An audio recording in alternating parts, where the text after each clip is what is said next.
नमस्कार दोस्तों, the Indian traditional Ayurveda में आप सभी का स्वागत है।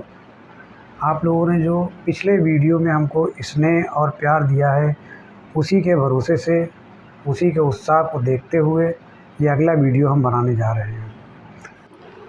आज का जो हमारा विषय रहेगा वो एक जो पथरी बनती है शरीर में, लोग बोलते हैं कि हाँ पथरी है, उसका कोई इलाज नहीं है, ऑपरेशन कराना पड़ता है, कई हज़ार का खर्चा आता है उसमें। तो उसको हमने देखा और उसको देखते हुए एक ये पहल आपके तक पहुंचा रहे हैं, जिसमें आयुर्वेदिक मेडिसिन है जो हम आपको अभी दिखाएंगे। और उसको आप लेने से क्या होगा कि जो स्टोन है वो देखेंगे कि आराम से ही टूट के बाहर हो जाती है। आज से कईयों वर्ष पहले ये बीमारियां होती थीं, लेकिन उनके लिए ऑपरेशन ही माध्यम नहीं था। उनके लिए पुरानी औषधियाँ होती थी हर्बल प्लांट के रूप में, जिसको आयुर्वेदिक मेडिसिन का नाम दिया जाता है। और उनके द्वारा उपचार हमारे ऋषि महर्षि वगैरह करते थे, जो पुराने हमारे फिजिशियन होते थे, जिनको हम बोलते थे कि ये आचार्य चरक हैं, आचार्य सुश्रुत हैं, आचार्य भागवत जी हैं। इन्होंने अपनी संहिताओं में एक विशेष पौधे का व्याख्यान दिया है, जिसका नाम है पाषाण भेद।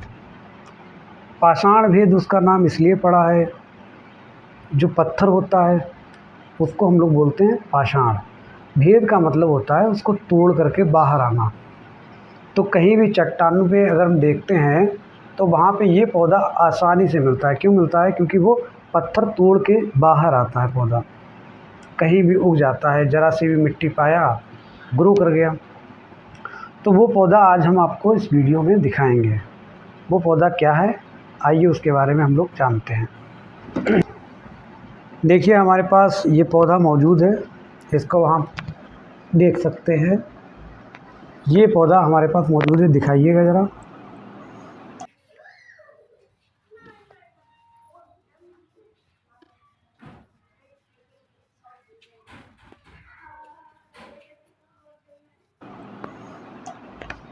इस पौधे की आप बनावट देखेंगे तो इसमें एक ब्लेड टाइप का नज़र आ रहा है। चारों तरफ इसकी साइडें देखेंगे तो ब्लेड जैसा नज़र आ रहा है। तो कुछ इसको काटने के लिए इस्तेमाल करते लोग। तो उसी टाइप से क्या होता है, ये पाषाण भेद, यानी कि पत्थर को काटने वाला, इसे बोलते हैं पाषाण भेद। तो अब क्या होता है कि इसको हमें कैसे इस्तेमाल करना है, इसके क्या फ़ायदे हैं, क्या नुकसान हैं, ये सब चीज़ें हम आगे जो है अभी डिस्कस करेंगे। सबसे पहले इसके देखते हैं कि इसके कितने प्रकार हैं। तो इसके दो प्रकार होते हैं। ये जो हमारे पास मौजूद है ये ब्रायोफिलम पिन्नेटम, इसकी दूसरी प्रजाति है। इससे पहले इसकी एक और प्रजाति आती है जिसको हम लोग बोलते हैं वर्जीनिया लिगुलेटा। वो जो स्पीसीज़ होती है उसकी जड़ इस्तेमाल होती है, और ये जो स्पीसीज़ होती है इसकी पत्तियों का इस्तेमाल किया जाता है। हालांकि 4 mm 5 mm 6 mm गला के उसको बाहर कर देती है। प्रत्येक राज्य में इसका अलग अलग नाम दिया गया है। जैसे कि हमारे उत्तर प्रदेश में इसको पाषाण भेद का नाम दिया जाता है। हिमाचल में अगर चले जाएं, अगर वहाँ की बात करें तो वहाँ पखान भेद नाम दिया जाता है इसको, या कहीं कहीं पत्थर चटा भी इसको बोलते हैं। ये इसके पर्याय होते हैं। उत्पत्ति के बारे में बात करेंगे।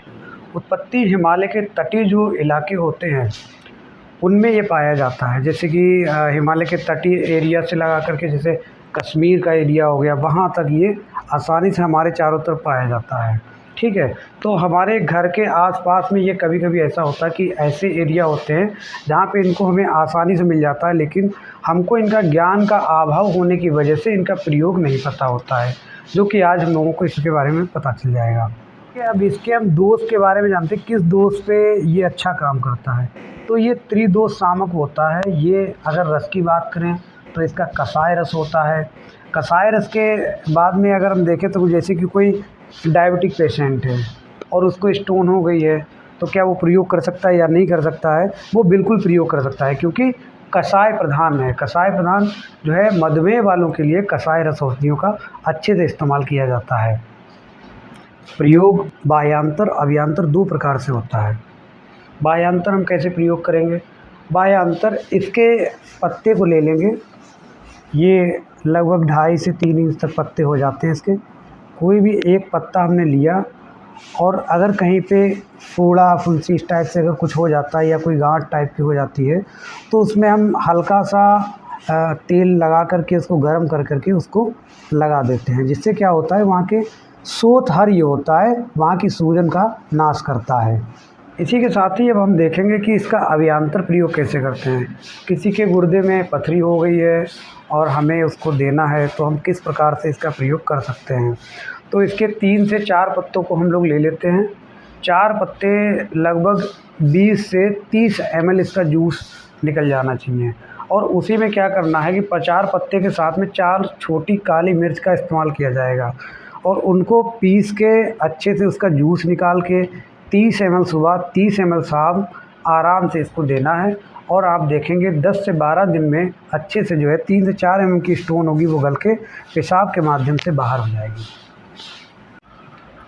आयुर्वेद में जो भी दवाइयाँ हम अपने चैनल पे बता रहे हैं या आप किसी भी यूट्यूब चैनल से माध्यम से जो भी जानकारी ले रहे हैं, उसको अपने आप से प्रयोग करने से पहले सबसे पहले किसी भी आयुर्वेदिक चिकित्सक से सलाह ज़रूर लें, क्योंकि इन दवाइयों का प्रयोग आपकी प्रकृति के अनुसार होता है। हर व्यक्ति के लिए हर एक अलग अलग दवा होती है और अलग अलग प्रकृतियाँ होती हैं, उनके हिसाब से ही इनका प्रयोग किया जाता है। अब हम ये बताने जा रहे हैं आपको कि अगर हमारे आस-पास में ये पौधा नहीं उपलब्ध है, तो हमें मार्केट में किस तरीके से इसको प्राप्त करना है। मार्केट में इसका एक विशिष्ट योग आता है पाषाण भेदादि क्वाथ, जो कि किसी भी कंपनी का हो सकता है, बैद्यनाथ कंपनी, धूपापेशा है, डाबर है, कोई भी कंपनी हो उसका आप ले सकते हैं। और इसका 30 से 40 ml एडल्ट के लिए पर्याप्त मात्रा है। जितना आप दवाई ले रहे हैं उतना उसमें पानी मिलाइएगा और उसको आपको सुबह शाम लेना है। इसी के साथ ही अगर पाषाण भेदादि चूर्ण मिल रहा है तो आप उसको 3 से 6 ग्राम की मात्रा तक आप ले सकते हैं गुनगुने पानी के साथ में। अब आपको इसका फ़ायदा पूरा दिखेगा, क्योंकि पथरी आपकी गल के 10 से 12 दिनों में बाहर हो जाएगी। अगर आपकी 3 से 4 mm की है तो लगभग 15 दिन तक आपको खाना पड़ सकता है। तो इस प्रकार से आज हम लोगों ने जाना पाषाण भेद के गुण, कर्म और इसका कैसे हमें प्रयोग करना है। और आगे अगली वीडियो में हम लोग इसकी दूसरी प्रजाति जो है उसके बारे में बात करेंगे। शारदे धन्यवाद, नमस्कार।